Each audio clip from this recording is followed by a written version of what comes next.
Hi friends, அனைவருக்கும் அன்பு வணக்கம். நான் நிற்கிறது என்னோட கத்திரி வயலில். நேற்றைக்கு கத்திரி நட்டை பார்த்தீங்க. அதில் ஒரு சில கருத்துக்கள் சொல்ல விட்டுட்டேன். அது என்னென்னா, இந்த பாருங்க, நமக்கு கத்திரி நட்டாச்சுன்னா ஒரு நாளைக்கு குறைஞ்சது அந்த வெயிலை சூடை பொறுத்து ஒரு 4-5 தண்ணியாவது ஊற்றணும். நம்ம எப்படி தண்ணி ஊற்றினாலும் செடி வந்து வாடி விழுந்துடும். அதை நிறுத்துற பற்றி சொல்கிறேன்.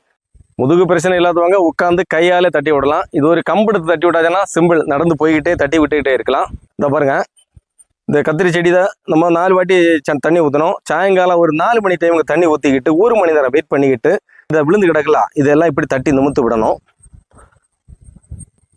இது இப்படி தட்டி விட்டாச்சுன்னா நாளைக்கு காலையில் சரியாக நிமிந்து நிற்கும். இல்லைன்னா மண் ஒட்டி மீண்டும் அது சரிஞ்சு கிடக்கும். இதை பார்த்தீங்களா, இது கொஞ்சம் 10 வருஷம் கழிஞ்சோட நல்லா ஸ்டெடியாக நிமிந்துடும்.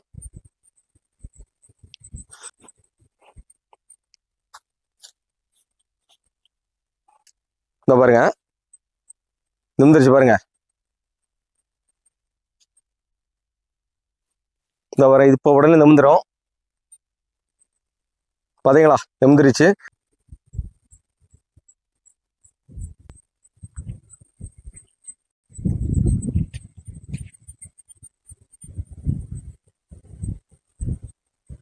ஓகே ஃப்ரெண்ட்ஸ், கத்திரி பராமரிப்பில் உள்ள ஒரு சிறு விஷயத்தை உங்களுக்கு சொன்ன சிறு விஷயம் இல்லை.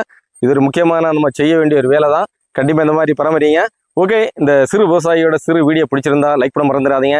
என்னுடைய சேனல் பேர் மறந்துடாதீங்க, சீரா 2004. அடுத்து இன்னொரு வீடியோவில் பார்ப்போம். அது வரைக்கும் அனைவருக்கும் நன்றி, வணக்கம். பாய் பாய்.